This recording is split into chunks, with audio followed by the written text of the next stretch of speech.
Wait. First of all, subscribe and activate the subtitles in your language. And secondly, we all know that One Punch Man is a parody of the hero genre, something like karate. The premise of One Punch Man is simple: Saitama is the strongest. So I am going to analyze the real power of Saitama. Get ready for the explanation of Goku versus Saitama.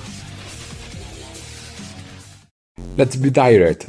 Both Goku and Saitama will be the winners in their respective universes. If a version of Goku appeared in the Saitama universe, then most likely Saitama will be the winner. On the other hand, the Dragon Ball universe is much more realistic and complex, where Goku himself will not even be in the top 10 of the most powerful characters. So we will take Saitama to the world of Dragon Ball, where we can calculate his powers and get an idea of how strong he is. This is the new Set Warrior. Codename Saitama, better known as the Bald Man in a Cape, and his skills are very impressive. Extreme physical strength. His punches are so powerful that just one is enough to blow up his rivals into 1,000 pieces. However, Saitama isn't a martial artist, so he haven't special techniques. He can't field ki, much less fly, but he makes up for this with powerful jumps. His greatest feat was jumping from the moon to Earth in seconds. He also has incredible speed and reflexes, exceeding the speed of sound with ease. Thanks to this, Saitama can easily dodge or stop attacks. As if that weren't enough, he has a practically absolute defense, which unlike Set Warriors isn't based on ki. His body is indestructible. I don't know about you, but I never saw a single scratch on him. Finally, he has enormous energy reserves, being able to perform incredible movements and devastating attacks without getting tired. Saitama does need to sleep, and we also saw him get fatigued a couple of times. It may have a large amount of energy, but it isn't infinite. With all this, we can clearly say that Saitama could easily be part of the Set Warriors. And this is when we come to the million-dollar question. What is the maximum power of Saitama? We cannot say much about his defense and speed. He withstood an explosion of fire and extreme gravity without disheveling. On the other hand, his strike force we have more information. At the climax of his time battle against Boros, he launched an attack that could destroy the Earth. And faced with the threat, Saitama counterattacked with a punch that managed to neutralize the energy blast and crush his opponent. Only this time we could see Saitama launch an attack with his true strength, and based on this, we can approximate the real power of Saitama. So how much power does it take to destroy a planet? Well, this depends on the size of the planet. For example, Piccolo destroyed the moon, when it didn't reach 1000 unit force, but it isn't the same to destroy a small satellite like the moon than to destroy the planet Earth or a giant planet like the planet Namek. So we can say that in Dragon Ball there are three types of the planetary destruction. The first is to destabilize the core, for that is enough to launch an attack that directly impacts the core of the planet. This will start with a chain of reaction and will end with the explosion of the core itself and destroy the planet.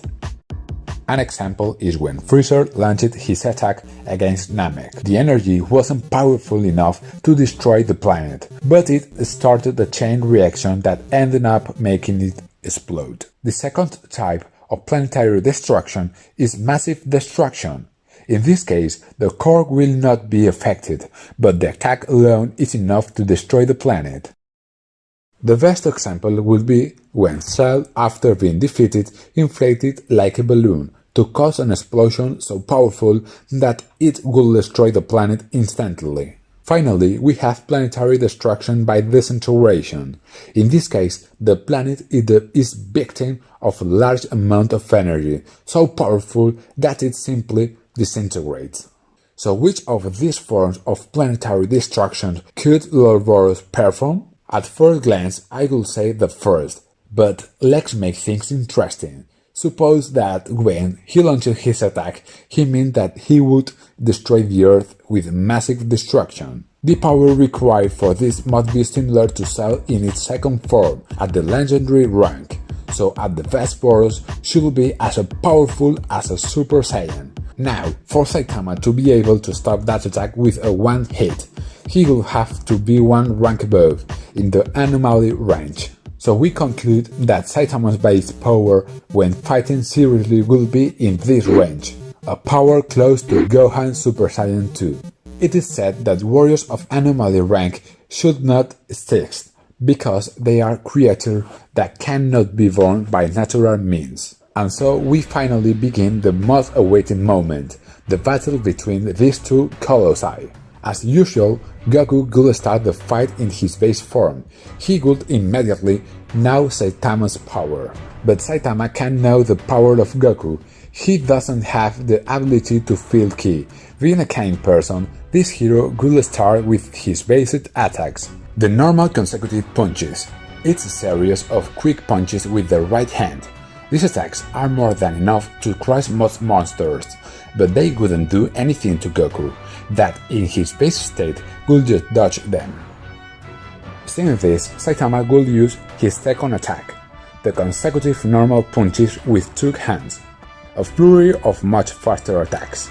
This time Goku might not be able to dodge them all. He would decide to transform into Super Saiyan maximum power. In front of an enemy superior to Lord Boros, Saitama would be forced to fight seriously, using the Serious series. That as, we know they are techniques in which he makes an effort.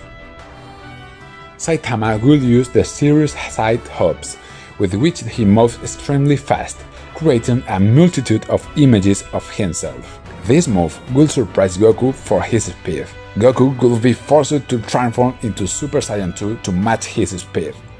Faced with an opponent who matches his speed and is immune to his normal attacks, Saitama will use his Serious Punch, the impressive attacks he used to destroy Boros. As we said, this destructive power would be like a full force attack from Gohan Super Saiyan 2.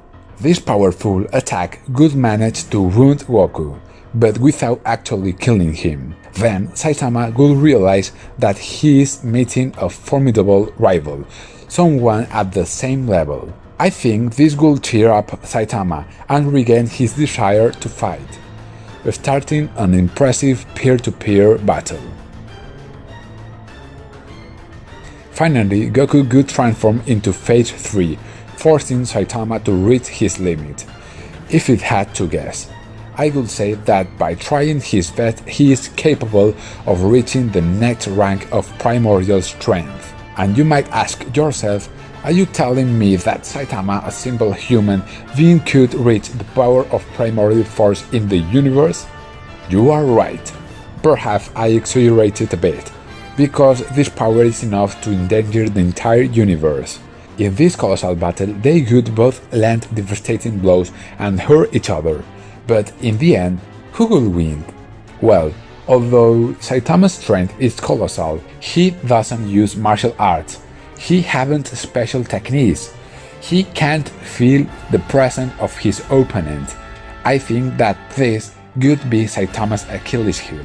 As an experienced martial artist, Goku could read his movements and ultimately defeating him with a special technique like Kamehameha. So today Goku has proven to be more powerful than Saitama.